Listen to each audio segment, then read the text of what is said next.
Hi, నేను doctor రాగిని జాతా fertility centre Gachibowli నుంచి మాట్లాడుతున్నాను. పోస్ట్ డెలివరీ బ్లీడింగ్ నార్మలా కాదా, ఎప్పుడు రెజ్యూమ్ అవుతుంది అని చాలా మంది డౌట్స్ అడుగుతారు అనమాట. నార్మల్ గా పోస్ట్ డెలివరీ 9th మంత్ తర్వాత బేబీ డెలివరీ అయినప్పుడు యూజువల్ గా 1 to 2 వీక్స్ బ్లీడింగ్ అనేది నార్మలే. అండ్ తర్వాత 3 to 4 వీక్స్ వరకు ఒక different type of liquid discharge లాగా వస్తుంది. ఇవన్నీ నార్మలే, ఎందుకంటే పోస్ట్ డెలివరీ యూట్రస్ అనేది నార్మల్ సైజ్కి వచ్చినప్పుడు కొద్ది రకమైన సెక్రీషన్స్ అనేవి రిలీజ్ అవుతూ ఉంటాయి. దిస్ ఇస్ ప్రాసెస్ లో హీలింగ్ అనేది అవుతుంది అనమాట యూట్రస్ కి. కానీ ఈ బ్లీడింగ్ అనేది వెంటనే ఎవ్రీ 15 days ఎవ్రీ 5 days కి అట్లా బ్లీడింగ్ అవుతుంది అన్నప్పుడు ఫస్ట్ ఇంపార్టెంట్ గా చెక్ చేసుకోవాల్సింది మదర్ అడిక్వేట్ గా బ్రెస్ట్ ఫీడింగ్ ఇస్తుందా లేదా.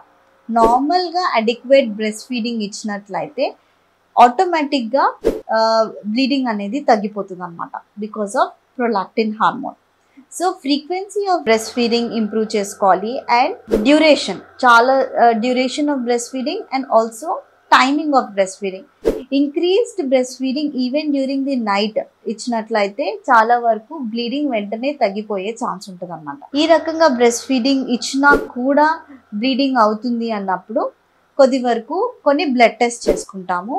అనీమియా ఏమైనా ఉందా, హిమోగ్లోబిన్ % ఏమైనా తక్కువ ఉందా, ఇవి చూసుకొని మనము ట్రీట్మెంట్ ఇవ్వడం జరుగుతుంది.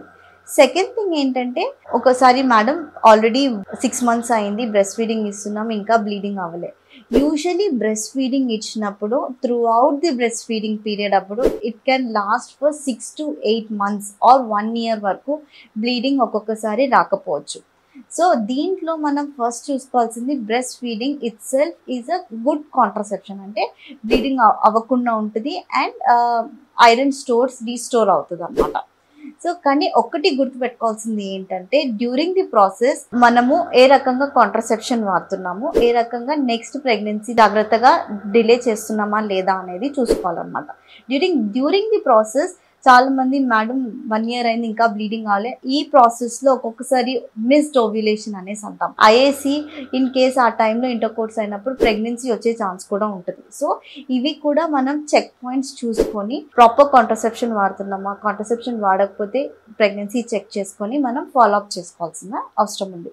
దీంట్లో ఏదన్నా డౌట్ ఉన్నట్లయితే జాతాకు వచ్చి కనుక్కోండి. Thank you.